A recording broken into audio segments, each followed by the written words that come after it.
अथ षष्ठोऽध्याय।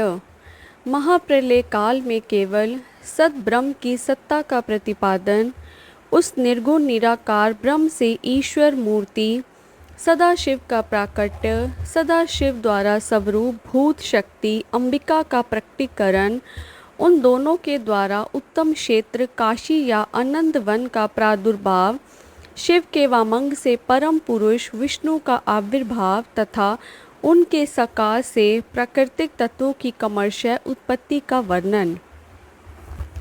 ब्रह्मा जी बोले, हे ब्राह्मण, हे देव शिरोमणि, आप सदा समस्त जगत के उपकार में ही लगे रहते हैं। आपने लोगों के हित की कामना से यह बहुत उत्तम बात पूछी है, जिसके सुनने से संपूर्ण लोकों के समस्त पापों का क्षय हो जाता है। उस अनामय शिव तत्व का मैं आपसे वर्णन करता हूँ। शिव तत्व का स्वरूप बड़ा ही उत्कृष्ट और अद्भुत है, जिसे यथार्थ रूप से न मैं जान पाया हूँ, न विष्णु जान पाए और न अन्य कोई दूसरा ही जान पाया है। जिस समय यह प्रलय काल हुआ, उस समय समस्त चराचर जगत नष्ट हो गया। स्वत्र केवल अंधकार ही अंधकार था, न सूर्य ही दिखाई देते थे और अनयन ग्रहों तथा नक्षत्रों का भी पता नहीं था। न चंद्र था, न दिन होता था, न रात ही थी। अग्नि, पृथ्वी, वायु और जल की भी सत्ता नहीं थी। उस समय प्रधान तत्व अवयकृत प्रकृति से रहित सूना आकाश मात्र शेष था। दूसरे किसी तेज की उपलब्धि नहीं होती थी। अदृष्ट आदि का भी अस्तित्व नहीं था। शब्द और स्पर्श भी साथ छोड़ चुके थे। गंध और रूप की भी अभिव्यक्ति नहीं होती थी। रस का भी अभाव हो गया था और दिशाओं का भी भान नहीं होता था। इस प्रकार सब और निरंतर सूची भेद घोर अंधकार फैला हुआ था। उस समय तत्सद्ब्रह्मा, इस श्रुति में जो सत सुना जाता है, एकमात्र वही शेष था। जब यह वह ऐसा जो इत्यादि रूप से निर्दिष्ट होने वाला भावाभावात्मक जगत नहीं था, उस समय एकमात्र वह सत ही शेष था, जिसे योगी जन अपने हृदयाकाश के भीतर निरंतर देखते हैं। यह सतत्व मन का विषय नहीं है, वाणी की भी वहाँ तक भी पहुँच नहीं होती। वह नाम तथा रूप रंग से भी शून्य है। वह ना स्थूल है, न कृश है, न हस्व, न दीर्घ, न लघु है और ना ही गुरु है। उसमें ना कभी वृद्धि होती है और ना ह्रास भी होता है। श्रुति भी उसके विषय में चकित भाव से है, इतना ही कहती है, अर्थात उसकी सत्ता मात्र का ही निरूपण कर पाती है। उसका कोई विशेष विवरण देने में असमर्थ हो जाती है। वह सत्य, ज्ञान स्वरूप, अनंत, परमानंदमय, परम ज्योति स्वरूप, अप्रमेय, आधार रहित, निर्विकार, निराकार, निर्गुण, योगी गम्य, सर्वव्यापी, सबका एकमात्र कारण, निर्विकल्प, निरारंभ, माया शून्य, उपद्रव रहित, अद्वितीय, अनादि, अनंत, संकोच विकास से शून्य तथा चिन्मय है।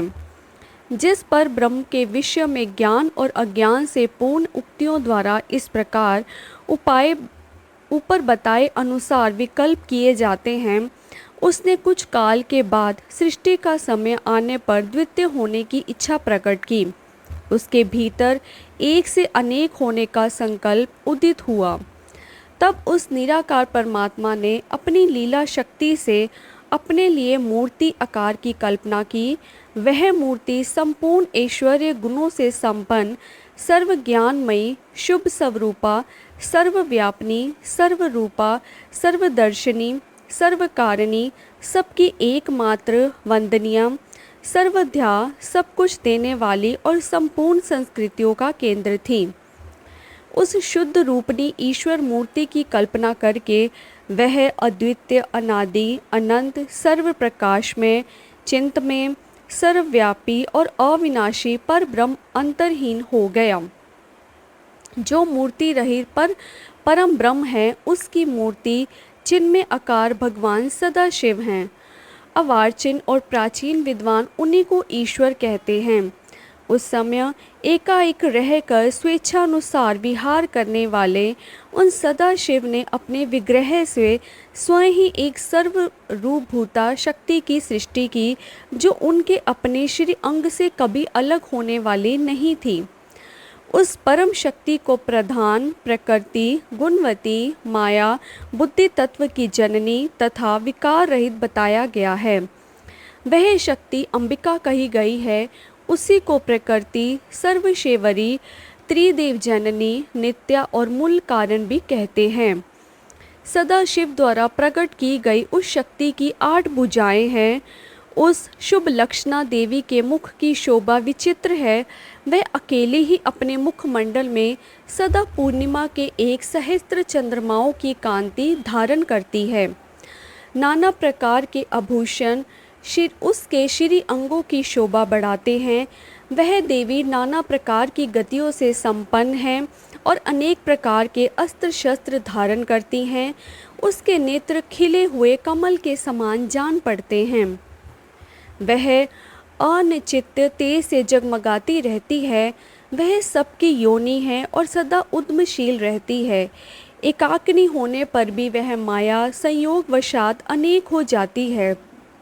वे जो सदा शिव हैं उन्हें परम पुरुष, ईश्वर, शिव, शंभु और अनीश्वर कहते हैं। वे अपने मस्तक पर आकाश गंगा को धारण करते हैं। उनके भाल देश में चंद्रमा शोभा पाते हैं। उनके 5 मुख हैं और प्रत्येक मुख में 3 नेत्र हैं। 5 मुख होने के कारण वे पंचमुख कहलाते हैं। उनका चित्त सदा प्रसन्न रहता है। वे 10 भुजाओं से युक्त और त्रिशूलधारी हैं। उनके श्री अंगों की प्रभा कर्पूर के समान श्वेत गोर है। वे अपने सारे अंगों में भस्म रमाए रहते हैं।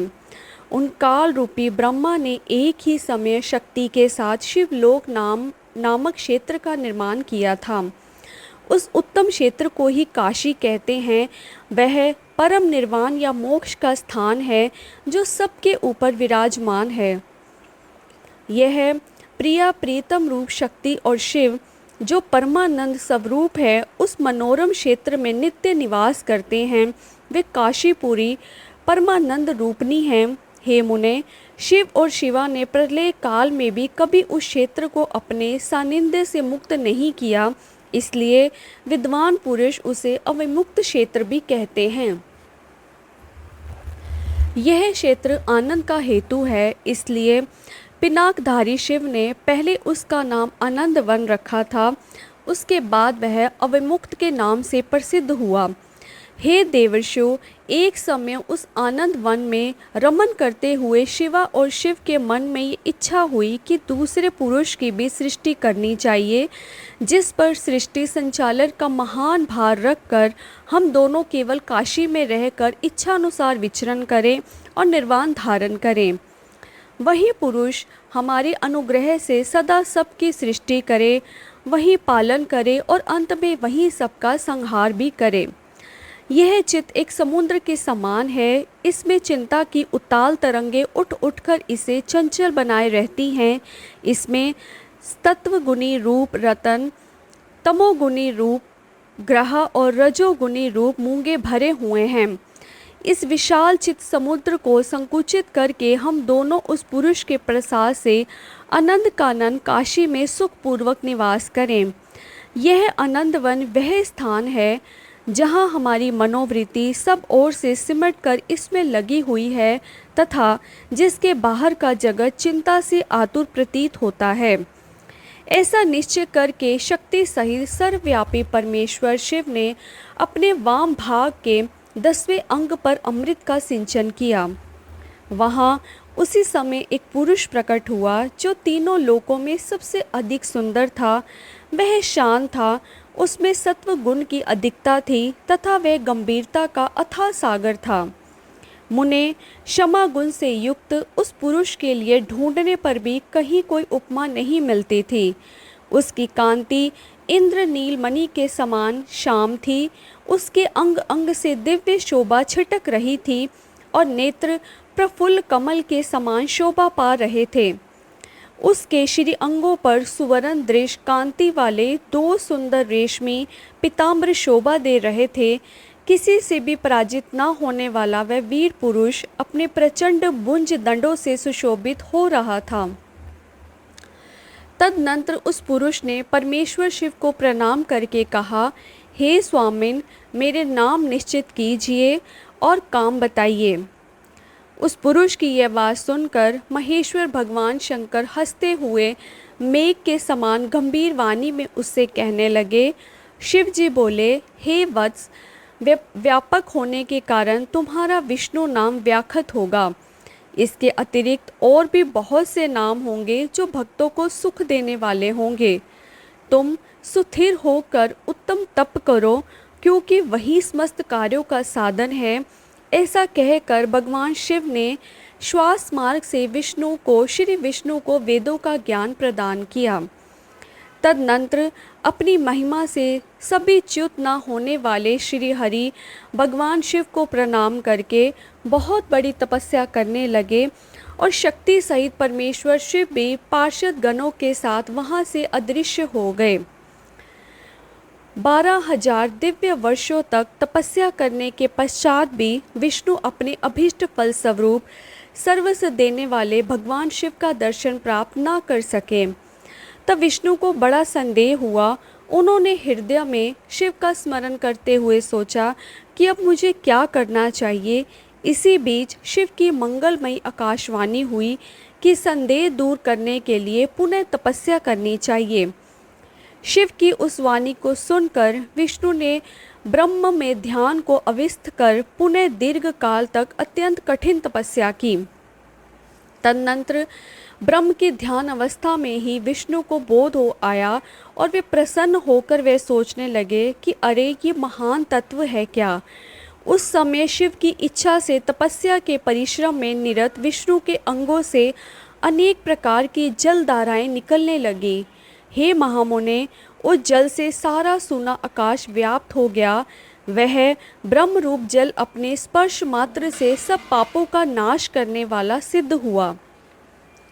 उस समय थके हुए परम पुरुष विष्णु मोहित होकर दीर्घ काल तक बड़ी प्रसन्नता के साथ उसमें सोते रहे। नार अर्थात जल में शयन करने के कारण ही उनका नारायण, यह श्रुति समस्त नाम प्रसिद्ध हुआ। उस समय उन परम पुरुष नारायण के अतिरिक्त दूसरी कोई प्राकृत वस्तु नहीं थी। उसके बाद ही उन महात्मा नारायण देव से यथा समय सभी तत्व प्रकट हुए। हे महामते, हे विद्वान, मैं उन तत्वों की उत्पत्ति का प्रकार आपको बता रहा हूँ, सुनिए। प्रकृति से महतत्व प्रकट हुआ और महतत्व से सत्वादि तीनों गुण, इन गुणों के भेष ही त्रिविध अहंकार की उत्पत्ति हुई। अहंकार से 5 तन मात्राएँ हुई और उन तन मात्राओं से 5 भूत प्रकट हुए। उसी समय ज्ञानेंद्रियों और कर्मनेंद्रियों का भी प्रादुर्भाव हुआ। हे मुनि श्रेष्ठ, इस प्रकार मैंने आपको तत्वों की संख्या बताई है। इनमें से पुरुष को छोड़कर शेष सारे तत्व प्रकृति से प्रकट हुए हैं, इसलिए सब के सब जड़ हैं। तत्वों की संख्या 24 है। उस समय एकाकार हुए 24 तत्वों को ग्रहण करके वे परम पुरुष नारायण भगवान शिव की इच्छा से ब्रह्म रूप जल में सो गए। इति श्री शिव महापुराणे द्वितीयायां रुद्रसंहितायां प्रथम खंडे सृष्टुयुपाख्याने विष्णुत्पत्ति वर्णनम नाम षष्ठोध्याय। इस प्रकार श्री शिव महापुराण के अंतर्गत द्वितीय रुद्र संहिता के प्रथम खंड में सृष्टि उपाख्यान का विष्णु उत्पत्ति वर्णन नामक छठा अध्याय पूर्ण हुआ। हर हर महादेव।